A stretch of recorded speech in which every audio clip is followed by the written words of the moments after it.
안녕하세요, 티노입니다. 이번엔 1점 투시도를 이용을 해서 경춘선 숲길을 그려보도록 할게요. 이렇게 사진을 찍어서 그릴 때는 제일 좋은 방법은 사진의 틀을 먼저 그려주시는 게 제일 좋아요. 그래서 가로 세로 비율이 세로로 긴지 가로로 긴지 아니면은 정사각형에서 조금 위로 더 큰지 그런 것부터를 먼저 파악하는 게 중요하고요. 이렇게 틀을 그린 다음에는 그 다음에 그려야 될 게 눈높이예요. 이 사진에서 보시면 밑에 도보길이 있고 철길이 있죠. 그게 밑에서는 넓다가 가면 갈수록 좁아지는 데가 보여요. 거기 좁아지는 곳이 바로 소실점이라고 하는데요. 가장 먼 곳이에요. 여기서 이 사진에서. 그래서 밑에 철길이 요 구석에서 시작이 되고 여기서 시작이 돼서 약간 오른쪽으로 기운 다음에 점점 조그매져서 이렇게 닿는 부분이 있어요. 이게 이 사진의 한 3분의 1 지점에서 이렇게 만나거든요. 그러면 이 만난 점과 이 보도길도 이렇게 연결을 해주면 조금 더 넓으면 좋겠네요. 자, 이런 풍경화를 그릴 때, 특히 투시도 선을 그릴 때는 직선을 그리는 게 중요해요. 직선을 그릴 때는요, 손목을 이렇게 움직인다거나 손가락을 움직인다거나 그러면 직선이 잘 안 나올 거예요. 저는 그래서 요거를 잘할 수 있는 방법을 팔을 움직이게 많이 얘기를 해드려요. 팔이 그대로 이렇게 움직일 수 있게 손가락과 손목은 움직이지 않고 팔만 움직여서 직선을 긋는 연습을 많이 하시라고 하거든요. 자, 이렇게 직선을 그리면 점점 밑에서 넓다가 좁아지는, 그리고 한 점에 모이는, 그리고 여기 한 점에 모인 것을 소실점이라 하고, 그리고 그 소실점에서 가로를 그으면 이것을 눈높이라고 합니다.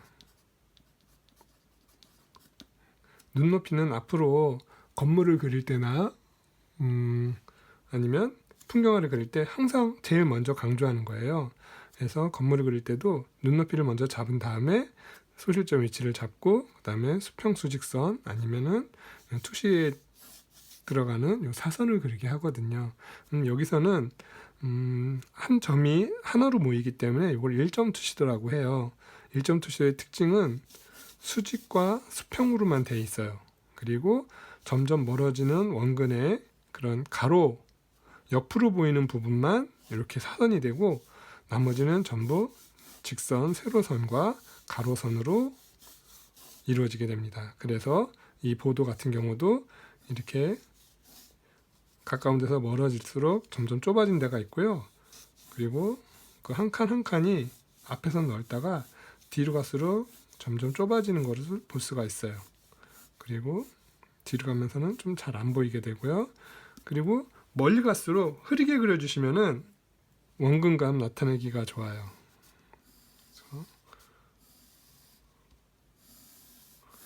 자, 철길도 마저 그려주시고 그 다음에 선로에 깔려있는 나무, 명칭이 어떻게 되는지 잘 모르겠네요. 여기도 이만한 나무 하나가 있으면 그 다음부터는 점점 조그맣게 될 거예요. 그리고 마찬가지로 뒤로 가면서는 정확하지 않게 흐려지게 이렇게 그려주시면 되겠고요. 그러면 철로와 보도가 소실점으로 이어지는, 조그맣게 이어지는 그런 원근법을 그릴 수가 있었죠.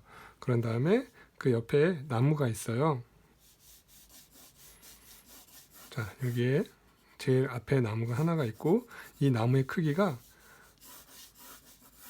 이렇게 쭉쭉 뻗어서 이만큼하게 보여요. 이만큼하게 보이는데 지금 여기는 잘려서 안 보이겠죠. 그래서 이 틀에 있는 이 부분만 그려주시고요. 그러면 이게 왜 중요하냐면 이 소실점으로 이어지는 이 크기가 중요한 거예요. 그래서 다음 나무는 한 여기쯤 있으면 이 나무 뒤로 이만하게 보이고요. 그리고 그 다음 나무가 이렇게 있으면 그 다음 나무도 이렇게 보이고 갈수록 조그매지겠죠. 자, 이렇게 그릴 수가 있어요.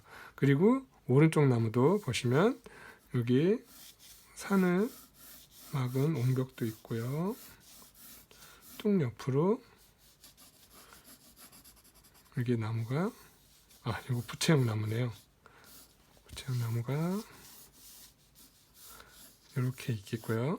그 뒤로 또 이렇게 소실점으로 작아지는 나무가 이렇게 있고, 그 뒤로 또 이렇게 그릴 수가 있겠습니다. 그리고 그 뒤로 커다란 나무와 산의 숲이 이렇게 보이게 돼요.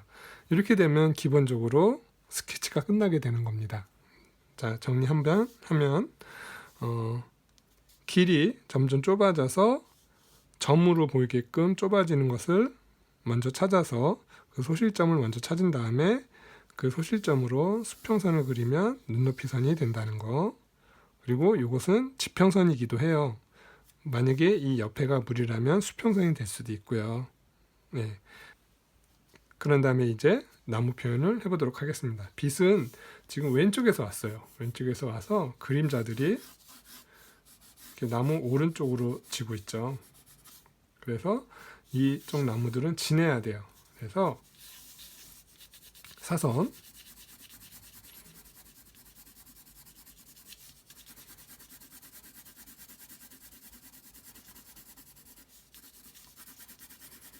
칠해주기 시작을 해요.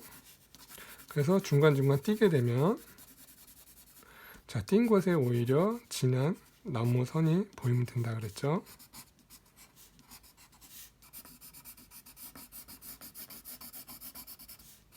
쭉쭉 그려주시고, 여기도 가지를 그려주신 다음에 이 앞에 거보다 더 진한 밑에 선을 그려주시면 좋겠어요.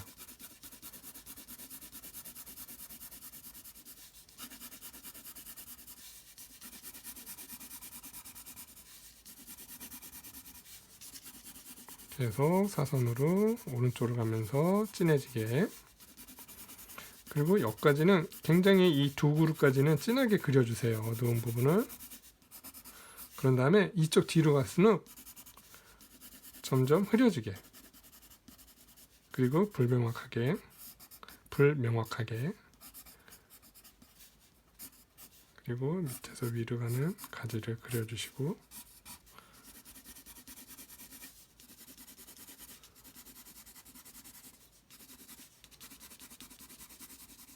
자, 이렇게 되면 왼쪽 나무가 그려지고 있어요.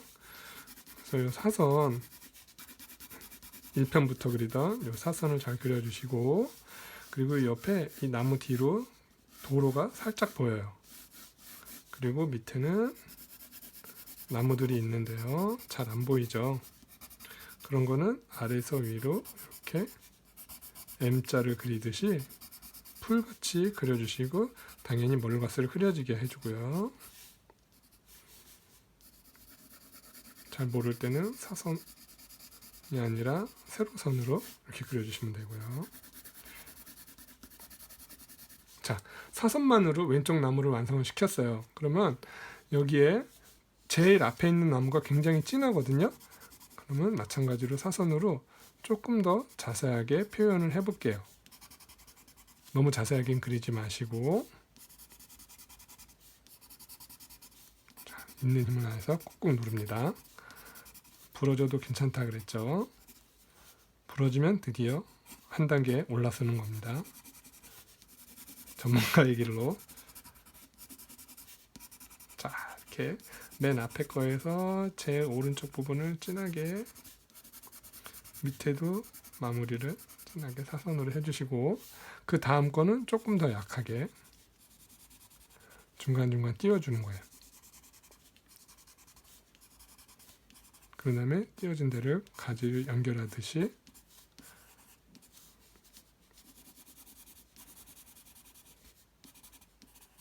그러니까 요거 이 끝에 마무리하는 거는 약간 이제 센스가 좀 필요해요. 그래서 이거는 이제 많이 그려보시면은 나는 요 정도로 마무리를 하면은 나무를 그릴 수 있겠다라는 어느 정도의 자기만의 특징인 나무를 그릴 수가 있게 됩니다. 그때까지 많이 연습을 해보시고요. 자, 자, 계속 사선으로만 하고 있습니다. 진한 것만 조금씩 다르게 해주고요. 자, 그리고 여기가 제일 앞에 거에서 그늘진 부분의 끝인 것 같고요. 이쪽은 좀 햇빛을 받는 저 뒤에 부분이에요. 그래서 흐리게 그려줍니다. 자, 다른 거 안 썼죠? 사선. 어쩌면 이게 더 어려운 걸 수도 있어요. 막 보이는 대로 막 색깔로 칠하고 그러고 싶으실 텐데요. 일단은 사선으로 그리는 연습을 한번 해보도록 할게요. 그래서 이런 나무를 그려주시고요. 자, 그럼 이제 왼쪽 나무가 끝났어요. 그리고 이쪽 뒤로 그림자는 이렇게 누워있는 선으로 그려주시면 좋고요. 그림자도 물론 멀어질수록 좀 흐려지고 가까이 올수록 점점 진해집니다.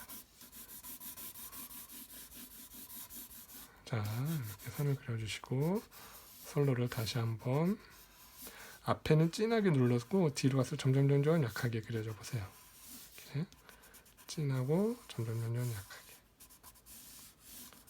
자, 그리고 일점 투시도의 특징인 가로는 정확히 옆으로 두께. 자, 그리고 보도도 마찬가지로 저쪽 소실점을 갈수록 약하고 이쪽 앞쪽으로 갈수록 진하게.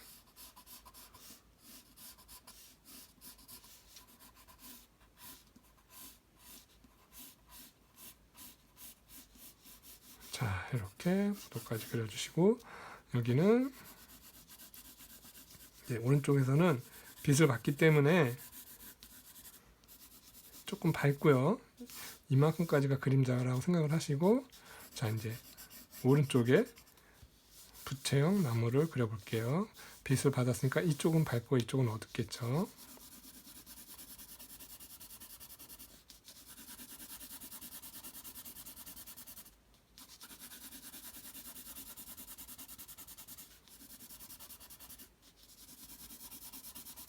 자, 이렇게 그린 다음에 기둥을 그려주시고 힘을 줘서 점점점 약해지게.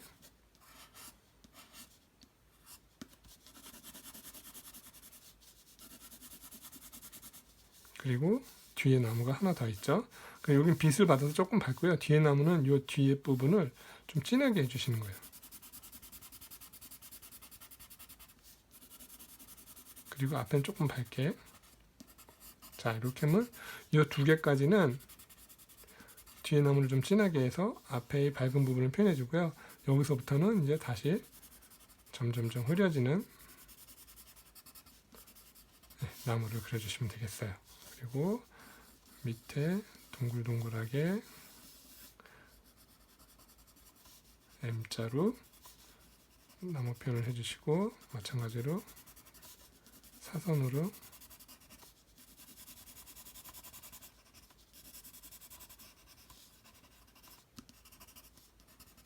이렇게 되면 밑에 관목도 그릴 수 있고요. 여기 타고 가는 것도 있는데 그림자가 이렇게 이 작은 간목도를 이렇게 타고 넘어가는 그런 표현도 있는데 그런 것까지는 안 해도 되고요. 오늘의 특징은 일점 투시도, 저쪽 멀어지는 일점 투시도를 어떻게 표현하는지, 그리고 어떻게 그리는지, 순서가 어떻게 되는지 그걸 알아보기 위해서 그린 거예요. 자, 그리고 이 나무 뒤에는 이 터치보다 조금 작은 터치로 그려주세요. 멀리 있는 건.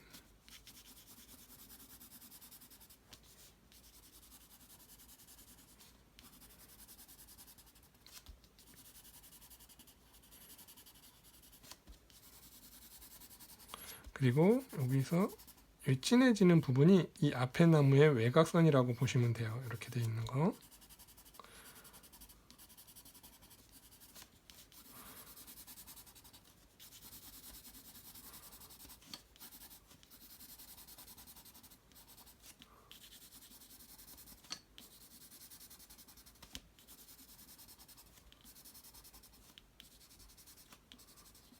자, 이렇게 그리면 이제 오른쪽 나무들은 빛을 받았기 때문에 조금 밝고요. 왼쪽 나무는 빛을 어두운 부분, 그러니까 빛 등지고 있는 부분이기 때문에 좀 진하게 눌러줘서 표시를 해줘 봤어요. 자, 그런 다음에 마무리로 M자를 그리면서 앞에 나무를 정리를 해줄 거고요. 여기서도 약간 이렇게 삐져나간 부분에다가 가지도 그려주시고,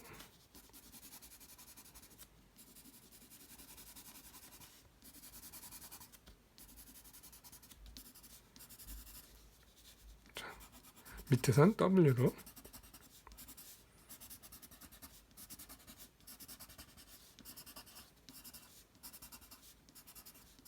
위에선 M자로.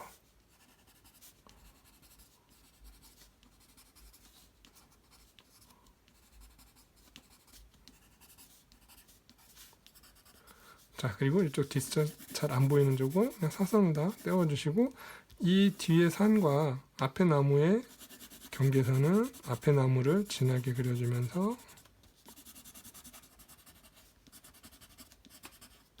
자, 이렇게 해주시면 되겠어요. 그리고 이런 뚝방 같은 거는 세로선으로 살짝 명암만 표시를 해주시고, 자, 이렇게 하면은 그림이 완성이 됐습니다. 아주 짧은 시간에 그려봤고요. 자, 이런 풍경화의 특징, 일점 투조의 특징은 갈수록 조그매지고, 조그매져서 모인 데가 소실점이고, 거기를 가로로 그리면 눈높이가 되고 지평선이 될 수도 있고요. 빛이 왼쪽으로 왔을 때 이런 숲길에서는 빛을 받은 나무의 어두운 부분을 굉장히 진하게 그려주면서 정리를 해주시면은 이 풍경화에 강약이 좀 생기고요. 그리고 빛을 받은 부분은 확실히 밝게 표시를 해주셔서 숲과 나무를 표현을 해주는 방법을 그려봤습니다. 뭐 이렇게 자세하게 그리지 않고 설명하면서 그렸는데도요, 어떻게 좀 그림이 또 좀 괜찮아 보이죠? 자, 오늘은 여기까지 하고요. 다음에는 건물을 이용한 일점 투시도를 한 번씩 그려보도록 하겠습니다. 오늘도 시청해 주셔서 감사합니다.